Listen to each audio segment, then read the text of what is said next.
Assalamualaikum warahmatullahi wabarakatuh. Kembali lagi bersama saya Mardika dari belajarmatematika.online.com.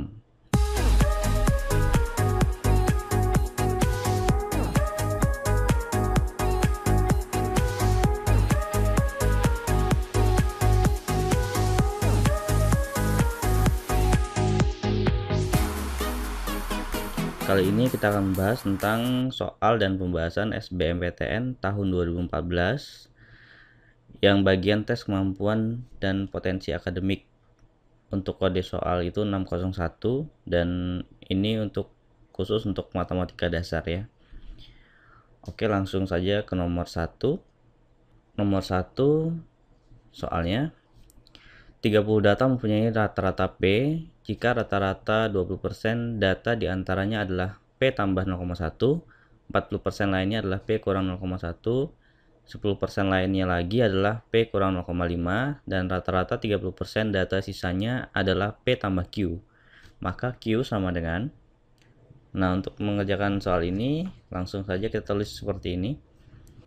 20% dari 30 dikali dengan rata-ratanya adalah P tambah 0,1, kemudian ditambah yang 40%, berarti 40/100 dikali 30 dikali rata-ratanya adalah P kurang 0,1, kemudian selanjutnya yang 10% dikali 30 dikali rata-ratanya adalah P kurang 0,5, kemudian ditambah yang 30% dikali 30 dikali rata-ratanya P tambah Q. Ini sama dengan 30 ini adalah jumlah data keseluruhan dikali P ini adalah rata-rata totalnya. Nah, ini kita tinggal kerjakan seperti biasa aja. Ini 20/100 kali 30 ini hasilnya 6, berarti 6P ditambah 0,1, kemudian ditambah 12 kali P kurang 0,1 ditambah 3 kali P dikurang 0,5 ditambah 9 kali P ditambah Q sama dengan 30P. Nah, ini kita tinggal kalikan lagi, 6 kali P 6P, 6 kali 0,1 berarti tambah 0,6, kemudian tambah 12P dikurang 1,2 ditambah 3P dikurang 1,5 ditambah 9P ditambah 9Q sama dengan 30P. Nah, kemudian yang sama-sama P kita jumlahkan, 6P tambah 12P tambah 3P tambah 9P, ini hasilnya adalah 30P. Kemudian 0,6 dikurang 1,2 dikurang 1,5 itu hasilnya adalah negatif 2,1, kemudian sisanya 9Q sama dengan 30P. Nah, kedua ruas ini kita sama-sama kurangkan dengan 30P ya. Jadi ini habis, tinggal negatif 2,1 ditambah 9Q sama dengan 0, sehingga 9Q ini sama dengan 2,1 dan Q ini adalah 2,1/9. Nah, sampai di sini kita lihat ke optionnya, ternyata belum ada ya. Kemudian berarti kita harus cari bentuk lainnya. Kita coba kalikan dengan 10/10, di atas kali 10 di bawah kali 10, berarti 21/90. Nah, itu juga belum ada. Nah, kita sederhanakan lagi, kita bagi 3, 21 bagi 3 itu 7, 9 bagi 3 itu 90 bagi 3 itu 30. Nah, 7/30 hasilnya. Ternyata jawabannya adalah B. Oke, next ke soal nomor 2. Ini tentang logaritma ya. Jika P log A sama dengan 2 dan Q log 8P sama dengan 2, maka 2P log PQ kuadrat per A itu sama dengan berapa? Ya. Nah, untuk menjawab ini kita perhatikan bentuk lain dari logaritma yang diketahui ya. Yang diketahui itu adalah P log A sama dengan 2. Nah, ini kan bisa juga kita tulis menjadi A sama dengan P kuadrat ya. Kemudian bentuk lain dari Q log 8P sama dengan 2. Ini juga bisa kita tulis menjadi 8P sama dengan Q kuadrat ya. Nah, atau Q kuadrat sama dengan 8P. Oke. Nah, kemudian kita tinggal substitusi A sama dengan P kuadrat ini dan Q kuadrat sama dengan 8P ini ke dalam persoalan yang ditanya itu. 2P log PQ kuadrat per A. Jadi Q-nya disubstitusi, Q kuadratnya disubstitusi ya.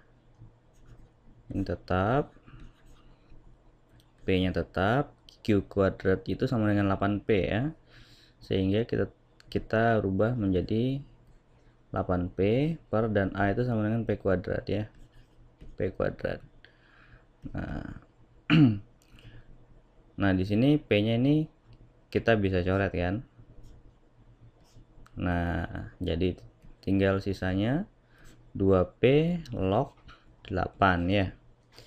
Nah, 2P log 8 ini bisa juga kita tulis menjadi 2P log 2/3 ya. 8 itu kan sama dengan 2/3 ya.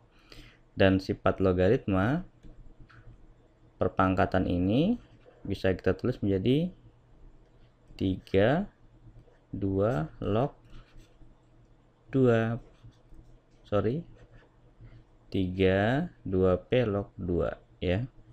Nah, kita coba cek di option apakah udah ada jawaban seperti ini. Ternyata belum ada ya. Maka kita harus cari bentuk lainnya. Nah, kita juga ingat lagi sifat-sifat logaritma yang bisa kita gunakan di sini apa.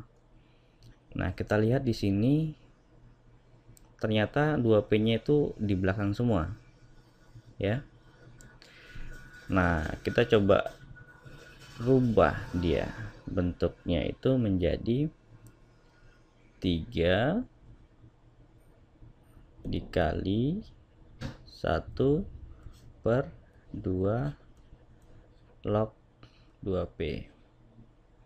Nah, jadi ketika bentuknya dia itu A log B, itu bisa ditulis menjadi 1/B log A ya. Jadi ini salah satu sifat logaritma ya yang kita gunakan pada perubahan bentuk ini. Nah, kemudian kita tinggal kalikan, berarti menjadi 3/2 log 2P. Nah, apakah sudah ada jawabannya? Ternyata ada ya. Jawabannya adalah yang C ya.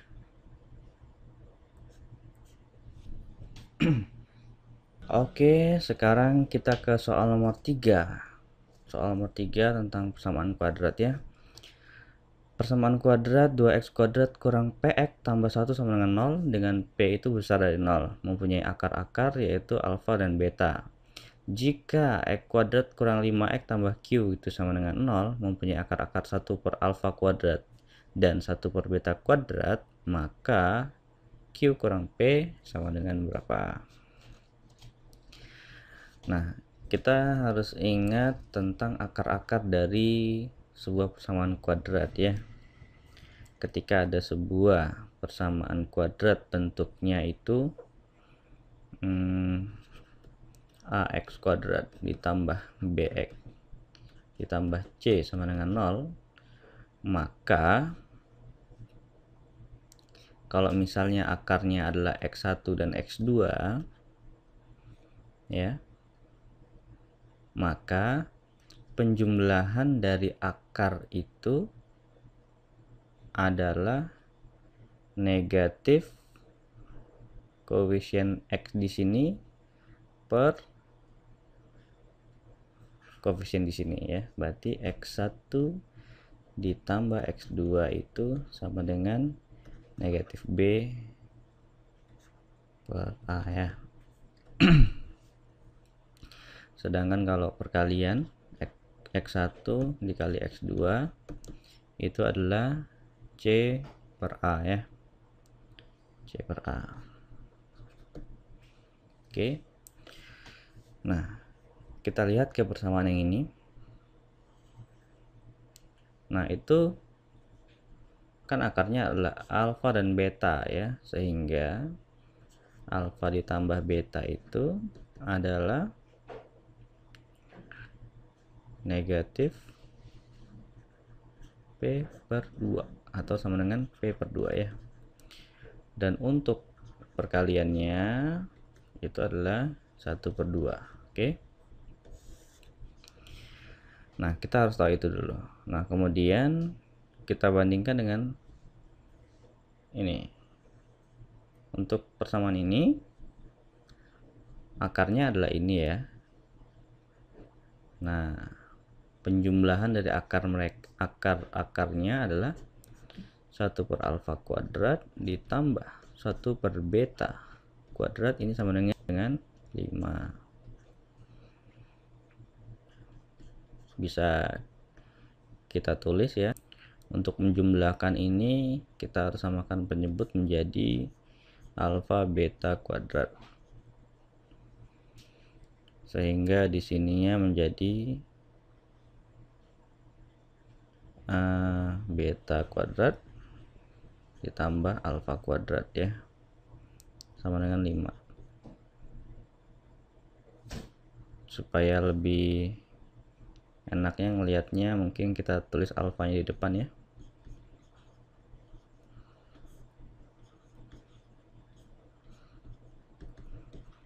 Oke, nah bentuk ini kita bisa tulis menjadi alfa ditambah beta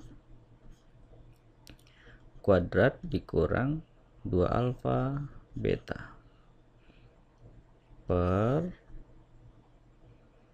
alfa beta kuadrat sama dengan 5. Kenapa kita harus rubah dia bentuknya dari sini menjadi seperti ini? Karena kita sudah tahu bahwa alfa tambah beta itu adalah P per 2 dan alfa kali beta itu adalah setengah ya. Nah, jadi kita tinggal rubah alfa tambah beta itu adalah P per 2, berarti P per 2 kuadrat dikurang 2 kali setengah per setengah kuadrat, ini sama dengan 5 ya. Nah, kemudian kita tinggal menghitung secara aljabar sederhana. Kita akan peroleh bahwa nilainya ini adalah P kuadrat dikurang 4 sama dengan 5. Menjadi P kuadrat dikurang 9 sama dengan 0. Ini tinggal difaktorkan, P tambah 3, P kurang 3 ya. Sehingga dapatlah P1 itu adalah negatif 3 dan P2 itu adalah 3. Nah, kita lihat lagi tadi syaratnya apa? Syaratnya P-nya itu harus besar dari 0, sehingga yang memenuhi adalah P2 yaitu sebesar 3 ya. Nah, kita udah dapat P-nya itu 3. Nah, kembali lagi ke persamaan ini. Tadi kita baru hitung penjumlahan akarnya. Sekarang kita hitung ke perkalian akarnya. Perkalian akarnya berarti 1 per alfa kuadrat dikali 1 per beta kuadrat, ini sama dengan Q per 1, artinya sama dengan Q ya. Nah, ini dikalikan jadi 1 per alfa beta kuadrat sama dengan Q. Nah, tadi alfa kali beta itu hasilnya adalah setengah ya, sehingga kita bisa tulis menjadi seperti ini. Oke. Nah, ini hasilnya 1 per 1/4 sama dengan Q ya, sehingga Q ini sama dengan 4. Kita udah dapat Q nya 4, tadi kita juga udah dapat P nya 3 ya, sehingga Q dikurang P itu sama dengan 4 dikurang 3 sama dengan 1. Oke, jadi inilah akhir dari part 1. Jadi kita sudah mengerjakan soal nomor 1 sampai nomor 3. Untuk soal selanjutnya kita akan sambung ke part berikutnya. Nantikan video selanjutnya. Dan bagi Anda yang ingin mendownload soal dan pembahasannya, bisa langsung ke belajarmatematikaaonline.com. Anda bisa klik linknya di bagian deskripsi ya. Dan untuk part 2 silahkan juga klik linknya di deskripsi setelah videonya launching. Terima kasih, semoga bermanfaat. Assalamualaikum warahmatullahi wabarakatuh.